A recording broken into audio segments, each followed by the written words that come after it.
My name is Dr. Ramsey from Oxford, ambassador for Universal Peace Federation, and one of the members of the Muslim Council of Britain.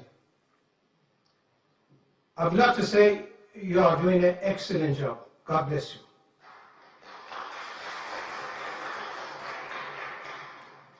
Now my question, Dr. Zakir Naik, in your opinion, is Islamophobia a real phenomenon? And if so, how do you suggest it can be tackled? Does the responsibility lies with the Muslim community, or should Western society be doing more to breach this barrier of fear? I'm talking about the fear. All phobias are fear of unknown. Thank you. The brother asked a very good question, that is Islamophobia a real phenomena? How should it be tackled? Is it the responsibility of the Muslim community to do it? Yes, there is Islamophobia, especially in this 21st century. And as I mentioned in my speech, I believe one of the major reasons for this Islamophobia is the media. And I said in my speech that the media spreads several misconceptions about this religion of Islam. I do agree it is the duty of us Muslims that we should spread the true teachings of Islam. I'm aware that there are black sheep in the Muslim community. I'm not saying all Muslims are 100% pious, all are good. There are black sheep in every community, including Islam. What does the media do? They pick up the black sheep of the Muslim community and they portray on the media as though they're exemplary Muslims. What we have to do is we have to portray the right teachings of Quran and the sayings of the Prophet Muhammad, peace be upon him. And if any Muslim is involved in doing acts which are against the religion of Islam, which are acts of terrorism, killing of innocent human beings, it is the duty of us Muslims that we should tell such people it is haram. There are some people who are being misguided and they are being brainwashed into saying that killing innocent human being is part of Islam. You will get reward.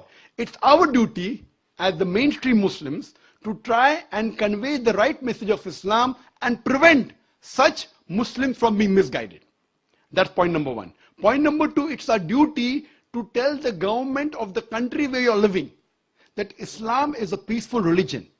And what I believe, that Muslims should be part of the solution, they should not be part of the problem.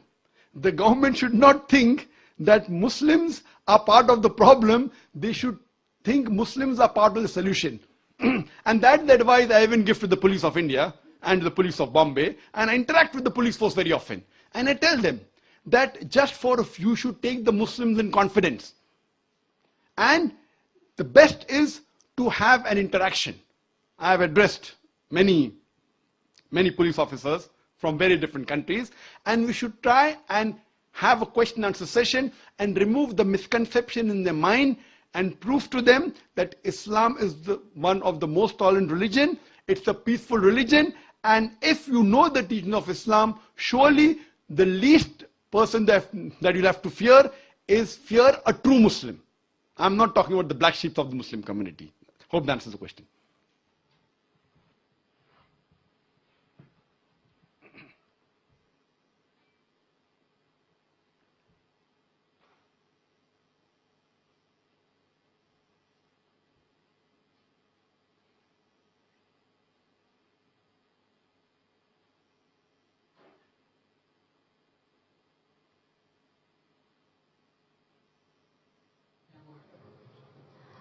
Dr. Naik, I'm Yasmin, I'm a student at the university, and my question is sort of related to the last question. You talked about you wanted to come to the UK because you wanted to reach out to Muslims who you felt that the government were not able to reach out to. And I wondered why, in your opinion, you felt that the government were failing in this way to reach out to Muslims in Britain. Thank you. Sister asked the question that I wanted to come to UK to reach out to those Muslims who the government could not reach out. Sister, there's a slight confusion. I said Charles Farr, the Director General of the Office of Security and Counter-Terrorism felt that I could reach out to those Muslims who the government could not reach out to. He felt that, not me. And I think, again, because of the information which the Home Department has, that Peace TV is the most popular Islamic satellite channel in UK, watched by the Muslims as well as the non-Muslim, and the most popular speaker, according to the Home Department, not according to me, according to the Home Department, is Dr. Zakir Naik. So I repeated what he thought. He thought that I could reach better. Maybe he thinks that my speeches have influence, and he may have read my speeches in context. That's the reason he was not in favor of the Home Secretary that she passed the exclusion order. Hope that answers the question.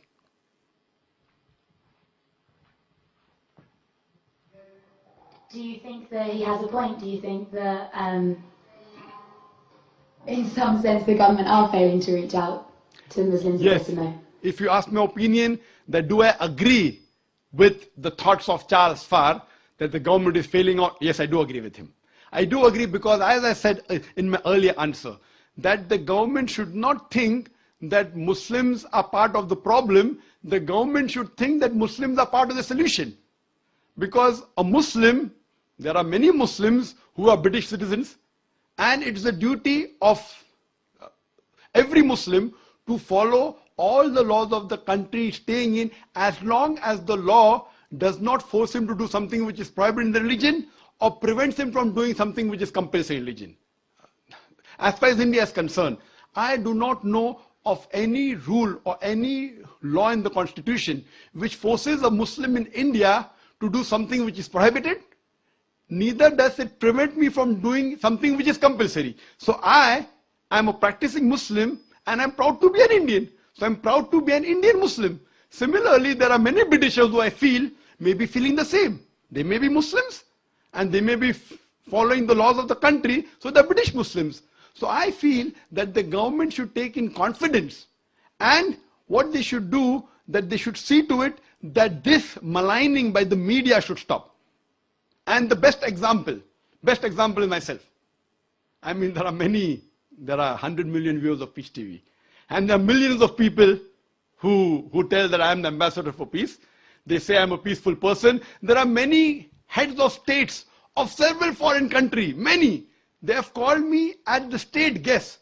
So do you mean to say all these state guests of several countries, the president, the prime minister, the king, the sheikh, they meet me, they have dinner. Do you mean to say they're meeting a person who is promoting terrorism? A person who spreads hate? So what I'm saying, that this is all again manipulated by the media. So the government should not fall prey to the media and take any decision hastily.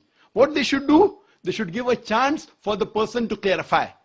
And then I'm sure that most of the misconception will be removed, and I'm sure that UK would be a more peaceful country to live in. Hope that answers the question.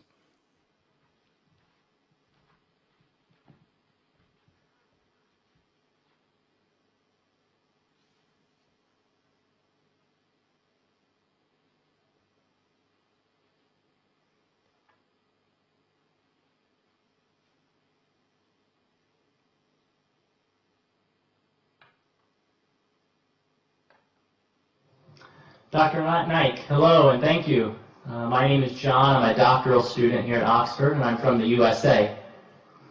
My question has to do with persecution, specifically how former Muslims are sometimes killed if they have chosen to leave Islam, deciding that another religion is more true. For example, my girlfriend is Turkish and she lives in Turkey. She used to be Muslim, but decided to become a Christian after understanding Jesus in a new way, as God made flesh.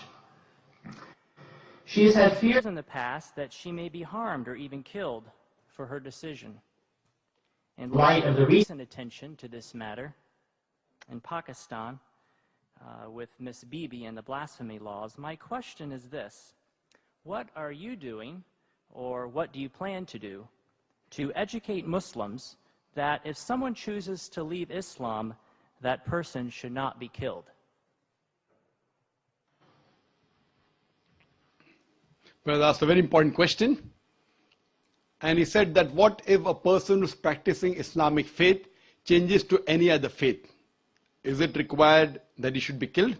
And all these articles that came about me, a preacher of hate, one of the point was that Dr. Zakir prescribes death penalty for those Muslims who leave their faith and they profess any other faith.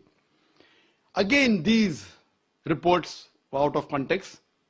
They took up a portion of my speech where I said that many scholars say that a Muslim who leaves this faith and professes any other religion, death penalty is the punishment. But I went on to further say that death penalty is not a standard punishment for any Muslim who leaves this faith and professes any other religion. I gave the example that one during the time of the Prophet Muhammad, peace be upon him, there was a Muslim who converted to another faith and had done some wrong deeds for which the Prophet had told they should be put to death. But later on, when Hazrat Usman, may Allah be pleased with him, he approached the Prophet and said that the man should be forgiven, the Prophet pardoned him. This incident proves that death penalty is not the standard rule for any Muslim who changes his faith. If he does some act which requires to be punished by death, depending upon the act he has done. But according to Islam and according to Prophet Muhammad, peace be upon him, according to me, death penalty is not the standard rule for any Muslim who changes his faith and professes any other religion.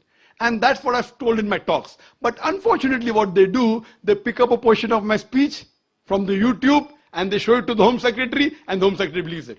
What you have to see is in context. I'll give one more example I'd like to give. That the moment I was banned in UK, I was supposed to travel to Toronto, Canada.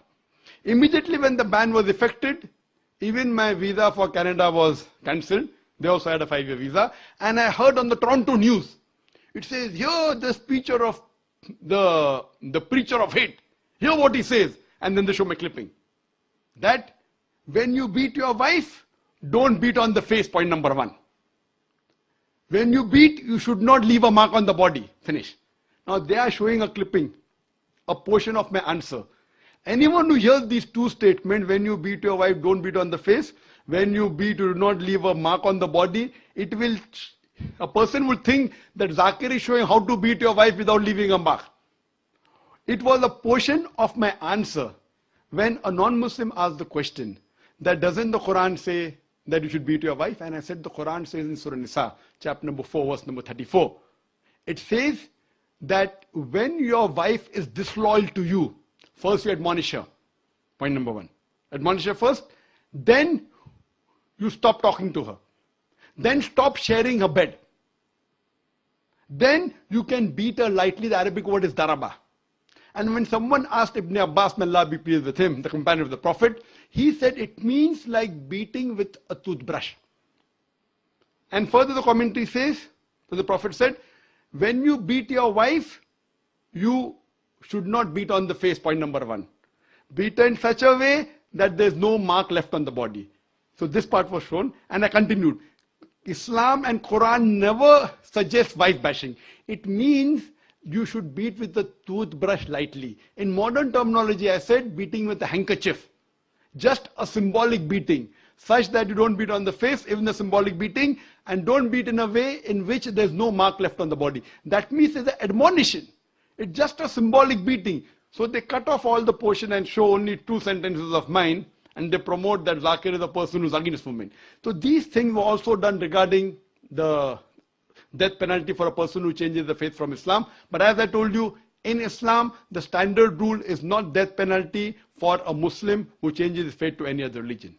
Hope that answers the question.